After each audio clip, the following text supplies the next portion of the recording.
चलिए बच्चों स्टार्ट करते हैं पी वाई की सीरीज का नेक्स्ट क्वेश्चन। बच्चों हम ऑलरेडी स्ट्रेट लाइन के बहुत सारे क्वेश्चंस कर चुके हैं और हम इससे पहले भी 7 से 8 चैप्टर कर चुके हैं। ये हमारा 9 चैप्टर है। तो चलिए स्टार्ट करते हैं। आप चाहे तो प्ले लिस्ट में जाके देख सकते हैं, उसमें आपको सारे चैप्टर के पी वाई क्यूज मिल जाएंगे 2025 के। तो चलिए स्टार्ट करते हैं। क्वेश्चन क्या बोल रहा है बच्चों? क्वेश्चन बोल रहा है आपका let the area of the P Q R. एक पी क्यू आर ट्राइंगल है बच्चों, जिसका एरिया दे रखा है आपको P point, Q point and R. उसके वर्टेक्स दे रखे हैं और 35 उसका स्क्वायर रूट उसका एरिया दे रखा है यहाँ पे। फिर बोल रहा है if the it's orthocentre and centre centroid, ये आपको रेस्पेक्टिवली दे रहे हैं 2/14/5 and C comma D is the respectively, then the find the C plus 2D। Okay बच्चों, तो आपको सेंट्रोइड गिवन है बच्चों। सेंट्रोइड क्या होता है आपको पता है क्या? तो मैं एक ट्राइंगल बनाता हूँ, जैसे मान लो ये ट्राइंगल है, ठीक है। इस ट्राइंगल का एक वर्टेक्स हो गया P, एक हो गया Q। देखो एक चीज मेरे को यहाँ से दिख रही है बच्चों, यहाँ पे देखो किसी का 4 यानी कि यहाँ का y कोऑर्डिनेट सेम है। y कोऑर्डिनेट का सेम है कि मतलब ये parallel to x axis line है। देखो यहाँ पे ये 5,4 है, यहाँ पे -2,4 है। अगर आपका y कोऑर्डिनेट किसी का सेम हो तो बेटा ये parallel to x axis line है, इसका हम बेनिफिट ले सकते हैं। और यहाँ पे r है, ये a, b है। इसका मतलब बेटा जैसे अगर मैं ऑर्थो सेंटर बनाने की कोशिश करूँ तो इस ऑर्थो सेंटर बनता कैसे बच्चों आपको पता हो तो इसके एल्टीट्यूड और इसके एल्टीट्यूड, तीनों एल्टीट्यूड का इंटरसेक्शन पॉइंट होता है। तो मैं अगर ये लाइन बच्चों पैरेलल टू एक्स एक्सिस है, तो ये line parallel to y axis होगी, हाँ या ना?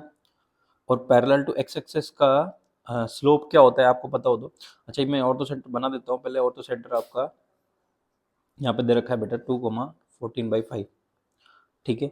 अब आपको पता हो तो अगर ऑर्थो सेंटर जैसे ये वाला पैरेलल टू एक्स एक्सिस है तो ये वाला पैरेलल टू वाई एक्सिस होगा। अगर ये पैरेलल टू वाई एक्सिस है बच्चों, तो यहाँ पे इसका क्या कोऑर्डिनेट सेम होगा? इसका एक्स का जो एक्स कोऑर्डिनेट है वो सेम होगा, तो इसका मतलब जो ए है वो भी 2 होगा आपका, क्योंकि एक्स कोऑर्डिनेट इसका भी 2 है तो इसका भी 2 होगा। तो इसका मतलब इसका अपन को 2,b ये पॉइंट का आपको एक्स कोऑर्डिनेट आ चुका है। हाँ, वाई कोऑर्डिनेट अब निकालने के लिए क्या करेंगे? देखो बच्चों एक चीज और लगाएंगे। एक तो आपको एक्स कोऑर्डिनेट तो आ गया, आप वाई कोऑर्डिनेट निकालने के लिए क्या करेंगे? एक और कॉन्सेप्ट लगाएंगे। जैसे मान लो ये पी क्यू है, इसको पी क्यू आर, इसको ए मान लो। तो ए क्यू है ना आपका, जो ए क्यू है ये किसके परपेंडिकुलर है बच्चों? ये भी परपेंडिकुलर है किसके? पी आर के। या फिर ये मानो, हाँ ये भी लगा सकते हो, कोई दिक्कत नहीं है, कि ए क्यू आपका परपेंडिकुलर है किसके? आर पी के। आर पी के ए क्यू आपका परपेंडिकुलर है आर पी के।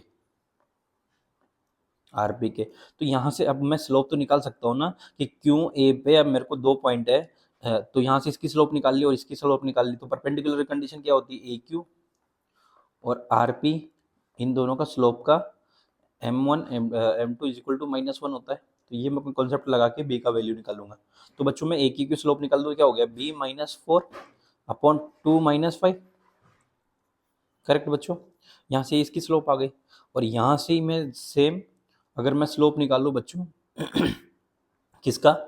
ए क्यू का। तो ए क्यू का स्लोप निकालने के लिए क्या करूँगा मैं? ये मैंने आपको आर क्यू का स्लोप निकाला है बच्चों, और ए क्यू का निकालने के लिए क्या करूँगा मैं? 2 पॉइंट है मेरे पास, क्यू पॉइंट है और ओ पॉइंट है। तो मैं क्या करूँगा? 14/5 -4 और ये हो गया 2 - 2 यानी कि +2 इक्वल टू -1, ठीक है। ये इसका यूज़ करके मैं बी का वैल्यू भी निकाल सकता हूँ यहाँ से। जब ए और बी का वैल्यू हो जाएगा तो फिर मैं सी डी सेंट्रोइड तो इजीली निकाल सकता हूँ ना, सी को डी, ठीक है। तो मैं बी का वैल्यू निकालता हूँ यहाँ से, इसको सोल्व करने की कोशिश करते हैं। तो b-4 और ये कितना हो जाएगा? -3 हो जाएगा बच्चों आपका। 14 - 4 ये तो कितना हो जाएगा आपका? -6/5 हो जाएगा, क्योंकि ये 5 × 4 होगा 20 हो जाएगा, और 20 में से 14 माइनस होगा तो 6 हो जाएगा, और यहाँ आपका 4 हो गया, ठीक है बच्चों। माइनस माइनस तो प्लस हो गया ऑटोमेटिकली, ये -1। तो यहाँ से देखो b-4 डिवाइड बाई 3 इंटू 6/5 × 4 हो जाएगा। ये यहाँ से कैंसिल आउट होगा बच्चों, कितने टाइम्स कैंसिल आउट हो जाएगा ये? तो ये आपका कैंसिल आउट हो जाएगा 2 टाइम्स, और 2 से ये कैंसिल आउट होगा 2 टाइम्स, यानी कि 10 आ गया। यानी कि b-4 कितना हो जाएगा? इधर शिफ्ट हो जाएगा तो -10 हो जाएगा बच्चों। तो b का वैल्यू कितना जाएगा? -10 + 4, यानी कि b का वैल्यू -6 आ गया आपका। b का वैल्यू -6 आ सके तो आपका पॉइंट कितना आ गया? 2, -6। आपके तीनों वर्टिसेस आ चुके हैं तो आपका सेंटर भी आ जाएगा। सेंटर कितना दे रखा है आपको? c, d है ना। ठीक है बच्चों, तो सी का वैल्यू कितना हो जाएगा आपको पता है सेंटर का क्या होता है, तो A plus B plus C divide by 3। ऐसे आपका डी बी का जाएगा y1 यानी कि -6 plus y2 plus y3 divide by 3। आपका सी और डी आ गया बच्चों, तो सी का वैल्यू कितना आ गया बच्चों आपका 2 से 2 कैंसिल आउट 5/3। ठीक है बच्चों, और यहाँ से डी का वैल्यू कितना आ जाएगा, तो ये कितना हो जाएगा 8 2/3। ठीक है बच्चों, ठीक है। तो आपसे क्या पूछा है बच्चों, सी प्लस 2 टाइम्स डी, तो यही पूछा है आपसे, तो 5/3 प्लस 2 टाइम्स 2/3, तो कितना हो जाएगा बच्चों, ये आपका 9/3 हो जाएगा, जो कि कितना होता है 3। तो आपका इजीली आंसर आ गया। देखो हमने दो दो ही चीजें, आपका ये देखो यहाँ पे 4 अननोन थे, बट आपको कंडीशन भी उतना ही दिया हुआ था। अगर आप यहाँ से समझ पाते कि ये पैरेलल है तो इसका परपेंडिकुलर, तो थोड़ा इजी हो जाता। बाकी तो कुछ नहीं है इतना, आपको कंडीशन के अकॉर्डिंग दिया हुआ है। 3 से 4 पार्ट में अपन ने इस क्वेश्चन को खत्म किया। देखो बहुत देखा जाए तो स्ट्रेट लाइन के अकॉर्डिंग बहुत इजी क्वेश्चन है, इतना हार्ड नहीं है। ठीक है बच्चों, चलिए तो दूसरे क्वेश्चन पे स्टार्ट करते हैं। तो इसका आंसर कितना आ गया 3, और 3 आपका डी ऑप्शन हो गया। ठीक है बच्चों, आई होप आपको समझ में आया होगा। ठीक है, दूसरे क्वेश्चन पे चलते हैं। हमारा नेक्स्ट क्वेश्चन क्या है बच्चों, क्वेश्चन क्या बोल रहा है बच्चों, लेट लेट ए एक पॉइंट है, बी एक पॉइंट है एंड सी एक पॉइंट है। ये वर्टिसेस है किसके, ट्राइंगल के। एक ट्राइंगल के 3 वर्टिसेस है। ठीक है जी, ये भी ट्राइंगल पे बेस्ड क्वेश्चन है, तो मैंने एक ट्राइंगल बना लिया बच्चों। उसमें मैं वर्टिसेस लिख देता हूँ। ये वाला 6 8 हो गया बच्चों, बी वाला हो गया आपका 10 कॉस अल्फा -10 साइन अल्फा। ठीक है बच्चों, और सी वाला हो गया आपका -10 साइन अल्फा 10 कॉस अल्फा। ठीक है बच्चों, ये 3 वर्टेक्स हो गए। अब जब 3 वर्टेक्स हो गए तो ये बोल रहा है एल एक पॉइंट है और जी एक पॉइंट है। एल और तो सेंटर को डिनोट करता है और जी सेंटर को डिनोट करता है। ठीक है जी बच्चों, और आपसे एक पूछा है, थोड़ा डिफिकल्ट है, 5a-3h+6k+100 साइन 2 अल्फा। ठीक है, इतना सब कुछ पूछा है। तो थोड़ा सा देखते हैं कि ऑर्थो सेंटर बनता है कैसे। अभी अपन ने प्रीवियस क्वेश्चन में भी देखा कि एल्टीट्यूड से बनता है। तो मैं यहाँ से देखूँ बच्चों कि a,9 है, तो मैंने एल्टीट्यूड बनाया। जैसे मान लो ये एल्टीट्यूड हो गया और यहाँ पे ये एल्टीट्यूड हो गया। तो देखो मैंने जब एल्टीट्यूड बनाया ए, इसको ए डेश नाम दे दूं मैं, तो ए डेश एक एल्टीट्यूड है बच्चों। और जैसे बी सी, दो जैसे बी सी आपका परपेंडिकुलर है किसके, ए डेश के। ठीक है, और ए डेश पे भी यहाँ पे एक पॉइंट है जो कि आपका a,9 है। ठीक है बच्चों, यहाँ से ए का वैल्यू निकल सकता है कैसे, अगर मैं यहाँ पे परपेंडिकुलर की कंडीशन अप्लाई कर दूँ तो ए का वैल्यू निकल जाएगा। देखो जैसे आप बच्चों बी सी निकाल रहे हो तो इसको बहुत ध्यान से देखिए कि अगर मैं बी सी का स्लोप निकालूं, B C slope of B C, तो देखो 10 cos alpha minus minus plus 10 sine alpha divided by -10 sine alpha और -10 कॉस अल्फा। आप देखो तो अगर मैं माइनस कॉमन ले लूँ तो यहाँ पे कितना बन रहा है, ये माइनस कॉमन रहने पे दोनों कैंसिल आउट हो रहे हैं। 10 cos alpha plus 10 sine alpha divided by यहाँ पे माइनस कॉमन मैंने तो 10 साइन अल्फा और 10 कॉस अल्फा, और ये इससे कैंसिल आउट हो गया बच्चों पूरा टाइम्स, तो ये -1 बचा। यानी कि बी सी का जो आपका एम आ रहा है वो -1 आ रहा है। इसका मतलब आपका ए डेज का स्लोप क्या आ जाएगा, 1 आ जाएगा बच्चों, क्योंकि ये m1 into m2 is equal to -1 होता है। इसका अप्लाई कर दिया अगर परपेंडिकुलर कंडीशन है। इसका मतलब मेरे को स्लोप तो आ चुका है ए डेज का, तो मैं स्लोप निकाल लेता हूँ पॉइंट की हेल्प से। तो ये 9 - 8 अपॉन a-6 इक्वल टू -1। अब इसका यूज करके मैं इजीली निकाल सकता हूँ, तो मैं इसको शिफ्ट कर देता हूँ, तो कितना हो गया, ये 1 इज इक्वल टू 6 - a। तो a का वैल्यू कितना आ गया आपका, से ये कितना आ जाएगा 7, आपका a का वैल्यू आ जाएगा बच्चों। ठीक है,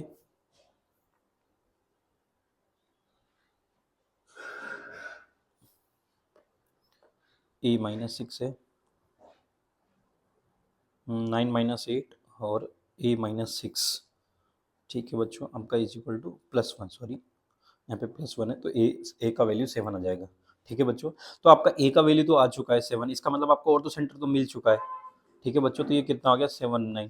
ठीक है, एक का आपका खत्म हो चुका है। दूसरा आपने इसमें क्या पूछा है, एच कोमा के आपका क्या है यहाँ पे सेंट्रोइड है। तो सेंट्रोइड कैसे निकालूं मैं एच और के का वैल्यू।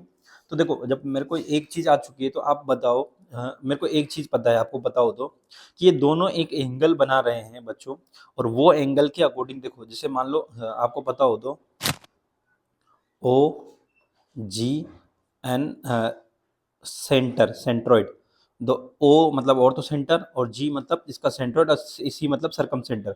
अब आपको पता हो तो ये दोनों सेम एंगल पे हैं किसी न किसी से, और वो है 0,0। देखो ये यहाँ पे ये वाला एंगल और ये वाला देखो सेम एंगल पे, इसका मतलब आपका सेंट्रोइड जो सरकम सेंटर होगा वो 0,0 होगा इसके अकॉर्डिंग। ठीक है। या फिर आप कुछ अल्फा मान के भी इसको निकाल सकते हो, वो सेम है। बट अगर आपको पता हो ये चीज़ का, अगर हम कॉन्सेप्ट जानते हो, तो इजीली आप निकल सकता है कि सेंटर जो इसका है, सेंटर सरकम सेंटर है वो 0,0 है। उसका रीजन यही है कि आप देख सकते हो कि ये वाला और इस वाला सेम एंगल पे इसको डिनोट कर रहा है।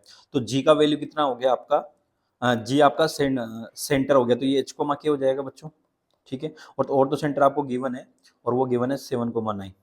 ठीक है, अगर आपको ऐसा दे रखा हो कभी भी तो आप निकाल सकते हो कि एक द 10 cos थीटा और 10 sin थीटा और 10 अल्फा 10। देखो ये ऐसे, जैसे मान लो एक पॉइंट है, इससे एक सेम डिस्टेंस पे दो पॉइंट है, एक यहाँ पे एक यहाँ पे। देखो डिस्टेंस तो सेम ही है 10, अगर किसी नंबर को मैं मानता हूँ तो क्या बोल सकता हूँ, एक cos theta and sin theta same. तो ये इसका मतलब 0,0 से स्टार्ट है ये, और सेम डिस्टेंस पे, अगर सेम डिस्टेंस पे दो पॉइंट हो इसका मतलब ये आर है, ये भी आर है, तो इसका मतलब ये सरकम सेंटर है, तो ऐसा पता लगा सकते हैं अपन। अब ये आपको भी पता है कि 2:1 में डिवाइड करता है आपको ओ जी सी, ये कॉन्सेप्ट होता है ट्राइंगल का। तो इसके अकॉर्डिंग मैं एच का वैल्यू निकाल सकता हूँ, तो एच का वैल्यू कितना आ जाएगा और के का वैल्यू कितना जाएगा बच्चों। तो एच का वैल्यू हो जाएगा 0 × 2 + 7 ÷ 3। के का वैल्यू ये देखो मैंने रेशो को डिवाइड किया है, रेशो को डिवाइड करने का फॉर्मूला होता है आपको भी पता है। तो इसका भी सेम आ जाएगा 0 × 2 + 9 × 1 ÷ 2 + 3 यानी कि 2 + 1। तो एच का वैल्यू कितना आ गया 7/3 बच्चों, और के का वैल्यू कितना हो गया 9/3। ठीक है, एच का वैल्यू निकल सकता था, के का वैल्यू निकल गया और अल्फा का वैल्यू। और एक और चीज चाहिए अपन को, देखो एक्सप्रेशन में ए एच के और साइन टू अल्फा पे भी आपको रिलेशन पूछा है।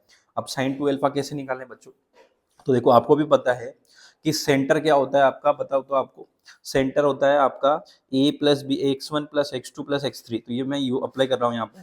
तो x1 + x2 + x3 तो कितना हो गया आपका, और एच कोमा के आपका सेंटर ही था आपको बताओ तो 6 + 10 cos alpha - 10 sin alpha, 6 + 10 cos alpha - 10 sin alpha ÷ 3 = 7/3 हो जाएगा ये बच्चों, क्योंकि आपका एच कोमा के आपका सेंट्रोइड है। तो मैंने सेंट्रोइड निकाला अकॉर्डिंग टू ट्राइंगल। ठीक है, ये 3 से 3 कैंसिल आउट हो गया बच्चों। अगर 6 इधर आएगा तो ये कैंसिल आउट हो जाएगा, तो 10 भी कॉमन आ गया तो कितना हो जाएगा cos अल्फा - sin अल्फा = 7 - 6 हो जाएगा 1। ठीक है बच्चों, अब मैं अगर दोनों तरफ बोथ साइड स्क्वायर कर दूं तो बच्चों ये 100 हो जाएगा। ये क्या हो जाएगा cos² alpha -2 times sin alpha cos alpha plus sin² alpha = 1। 1² 1 होता है, तो बच्चों देखो sin² + cos² 1 हो जाएगा बच्चों। और ये कितना हो गया आपका 2 अल्फा हो जाएगा, sin 2 अल्फा जिस आपको चाहिए sin 2 अल्फा। ठीक है बच्चों, तो मैं यहाँ से निकाल सकता हूँ कि 100 ये 1 - sin 2 अल्फा = 1। अब यहाँ से अगर मैं sin 2 अल्फा निकालूँ तो sin 2 अल्फा कितना हो जाएगा बच्चों, 1/100 हो जाएगा और -1 हो जाएगा, ये 1 - 1/100 यानी कि ये कितना हो गया 99/100। ठीक है बच्चों, आपको सारी वैल्यू आ चुकी है बच्चों। आपसे जो एक्सप्रेशन पूछा था वो एक्सप्रेशन क्या था, एक्सप्रेशन था आपका 5 टाइम्स ए माइनस, देख लो एक बार और, 3h 6k - 3h + 6k और 100 टाइम्स कोस्ट साइन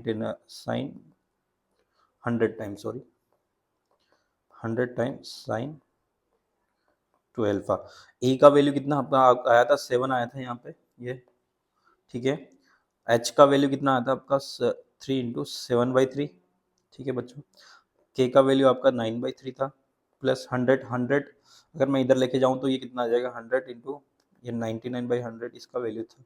अब इसको सबको कैलकुलेट करो तो कितना आ रहा है देख लो, 35 हो गया बच्चों, ये कैंसिल आउट हो गया, ये -7 हो गया, और ये 1 से कैंसिल आउट होगा 3 बार, 3 टाइम्स, तो कितना हो गया 80 प्लस ये 99, तो ये कितना जाएगा 7 प्लस 18, 18 में 7 माइनस किया तो 11, 11 इसमें प्लस किया तो 140, 110, और ये 145 आपका आंसर आ जाएगा बच्चों। ठीक है, तो आई होप आपको समझ में आया होगा 144, तो ये न्यूमेरिकल टाइप क्वेश्चन है, तो 145 इसका आंसर है। देखो, वैसे तो ये टोटली बेस्ड ऑन ट्राइंगल है, कि ट्राइंगल में आपको एक चीज़ का पता होना चाहिए कि सेम एंगल पे एंगल कैसे होता है, और OGC का भी पता होना चाहिए कि 2:1 में होता है। देखो ये सब याद होता है, ये 9th से ही पढ़ा दिया जाता है, तो बहुत बेसिक क्वेश्चन है। स्लोप का थोड़ा सा यूज हो रहा है इसमें, ऑर्थो सेंटर को बनते कैसे, देखो आपको बच्चों बेसिक आपका बहुत स्ट्रांग होना चाहिए। अगर बेसिक आपका स्ट्रांग है कि जिससे ऑर्थो सेंटर बनता है कैसे, इसका अगर आपको पता है कि एल्टीट्यूड के इंटरसेक्शन का पॉइंट का इंटरसेक्शन होता है, तो ये सब चीज़ें इसमें लग रही है। थोड़ा बेसिक से उठाया गया है क्वेश्चन को, और थोड़ा सा लेंदी बनाया गया है उस चीज़ को लेके, तो लेंदी तो बोल सकते हैं उस चीज़ को। ठीक है, तो नेक्स्ट क्वेश्चन पे चलते हैं हम। नेक्स्ट क्वेश्चन क्या है आपका बच्चों, क्वेश्चन क्या है, let the triangle P Q are, ये भी देखो एक ट्राइंगल पे बेस्ड क्वेश्चन है। Image of the triangle with the vertex 1 3 3 1 and 2 4, एक ट्राइंगल है बच्चों। ट्राइंगल क्या है आपका, triangle P, triangle P, triangle P Q R एक ट्राइंगल है, पी क्यू एंड आर। ठीक है बच्चों, ये 1 3 है, ये 3 1 है, और यहाँ पे ये 2 4 है। ठीक है, एक ट्राइंगल है बच्चों। ठीक है, अब ये बोल रहा है कि एक लाइन है, उस पे सेंटर का आपको पी क्यू आर का एक इमेज है, सेंटर का इमेज आपको एक लाइन है, मुझे नहीं पता ये लाइन हो गया, ये लाइन है x plus 2y equal to 2। ठीक है, यहाँ पे जो इस सेंटर का जो इमेज है बच्चों, देखो ट्राइंगल का अगर पूरे ट्राइंगल का मैं इमेज बनाऊं तो ऐसा हो गया, तो ट्राइंगल का इमेज ना बना के मैं सेंटर का ही सीधा इमेज भी तो निकाल सकता हूँ इसके अकॉर्डिंग। तो सेंटर का इमेज निकाल दूं, वो अल्फा कोमा बीटा है, तो ये अल्फा कोमा बीटा है, तो आपको पूछा है कि अल्फा माइनस बीटा 15 टाइम्स ऐसा कुछ पूछा है। तो पहले तो मैं इसका सेंटर निकाल सकता हूँ, तो सेंटर क्या हो गया बच्चों, 2 + 1 + 3, तो 2 + 1 + 3 divide by 3, comma 3 + 1 + 4, so 3 + 1 + 4 divide by 3। ठीक है, तो ये कितना बन गया आपका 6/3 यानी कि 2 और 8/3। ठीक है बच्चों, ये आपका सेंटर आ चुका है। अब सेंटर की इमेज निकाल सकते हैं, तो इमेज निकालने के लिए क्या करते हैं, आपको पता है कि एक फॉर्मूला होता है, आपको पता होता है इमेज निकालने का, मिरर इमेज का। मिरर इमेज का क्या फॉर्मूला होता है, कि एक फॉर्मूला होता है कि देखो जैसे एक पॉइंट है, ये पॉइंट हो गया 2,8/3, इसका इमेज निकालना है इस लाइन के अकॉर्डिंग, ये अल्फा कोमा बीटा है। तो अल्फा कोमा बीटा निकालने के लिए सेम एक फॉर्मूला होता है, आपको बताओ x माइनस एच कोमा के, मान लो ये पॉइंट है, तो ए मतलब इसका क्या बोलते हैं इसको, coefficient, same plus Y minus के डिवाइड बाई बी, और ये होता है आपका माइनस टाइम्स इस इस लाइन में अगर मैं इस पॉइंट को पुट कर दूं बच्चों, इस पॉइंट को इस लाइन में पुट कर दूं, तो इसका आंसर आ जाता है। अब लाइन को इसमें पॉइंट में पुट कैसे करते हैं, जैसे -2 टाइम्स इस ए एक्स, ये अल्फा कोमा बीटा जो पॉइंट है ना, एच कोमा के सॉरी, ये उसमें पुट होता है, तो h+2 के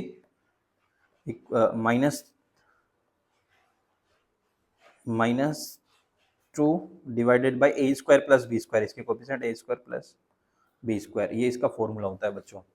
अब मैं इसको अप्लाई करने जा रहा हूँ। ठीक है बच्चों, तो मैं अप्लाई कर देता हूँ, तो x-2 divide by 1, y minus, ये इक्वल का साइन होता है actually, y minus 8/3 divide by 2 is equal to -2 times h का वैल्यू 2 है, k का value 2 times 8/3 -2 divide by a² + b² यानी 1² + 2²। ठीक है बच्चों, ये आपका फॉर्मूले के अकॉर्डिंग हो गया। यहाँ से आप इजीली बना सकते हो कि एक बार इसको दोनों को इक्वल, एक बार इन दोनों को इक्वल कर दूँ, तो मैं यहाँ से x y का वैल्यू निकाल सकता हूँ, तो x-2 डिवाइड बाई 1, और इसको मैं सोल्व करूँगा तो कितना आ गया, इसको सोल्व कर लेता हूँ एक बार, -2, ये 2 कैंसिल आउट हो गया, तो ये कितना हो गया 8/2 × 2 यानी कि कितना हो गया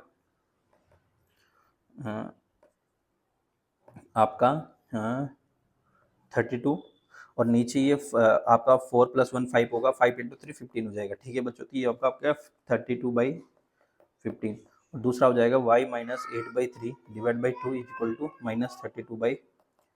इन दोनों को सोल्व कर सकते हैं यहाँ से x, y जो आपका अल्फा, बीटा को रिप्रेजेंट करेगा। ठीक है बच्चों, तो यहाँ से x और y का वैल्यू निकालते हैं। तो यहाँ से x का वैल्यू निकालेंगे तो कितना हो जाएगा -32/15 + 2 बच्चों, तो कितना हो जाएगा, ये कितना हो जाएगा -2/15 क्योंकि आपका यहाँ पे 30 हो जाएगा। ठीक है, ये भी कितना हो जाएगा आपका 8/3, तो ये 2 से मल्टीप्लाई कर देंगे तो ये कितना हो जाएगा 64/15 और यहाँ से प्लस हो जाएगा 8/3। ठीक है, यहाँ से इधर आ जाएगा तो y का वैल्यू आ जाएगा, तो y का वैल्यू कितना आ गया बच्चों 15 एलसीएम आ जाएगा और ये कितना हो जाएगा 64 और ये यहाँ से कितना होगा 40, यानी कि इसका मतलब कितना हो गया ये आपका माइनस का माइनस 24/15। ठीक है बच्चों, तो ये कितना हो जाएगा 24 कितना होता है 8/5 माइनस का। ठीक है, तो आपका x का वैल्यू यानी कि अल्फा आपका आ गया -2/15 और बीटा आ गया आपका -8/5। ठीक है बच्चों, आपसे क्या पूछा था 15 टाइम्स अल्फा माइनस बीटा, तो मैं अप्लाई कर देता हूँ 15 टाइम्स अल्फा का वैल्यू -2/15 और यहाँ से माइनस माइनस प्लस हो जाएगा क्योंकि माइनस था 8/5। ठीक है बच्चों, अगर मैं इसको कैलकुलेट भी करूँ तो 15 एलसीएम आ जाएगा, तो 15 एलसीएम निकाल के 24 कैंसिल, 15 से 15 कैंसिल आउट हो जाएगा, तो बच्चों 15 एलसीएम आ गया तो ये कितना बन जाएगा आपका -2, ये 24, तो इसका मतलब आपका 22 आंसर आ चुका है। ठीक है, 22 आपका ऑप्शन भी गिवन है क्या, जैसे ऑप्शन भी गिवन है 22 डी ऑप्शन। आई होप आपको समझ में आया होगा बच्चों।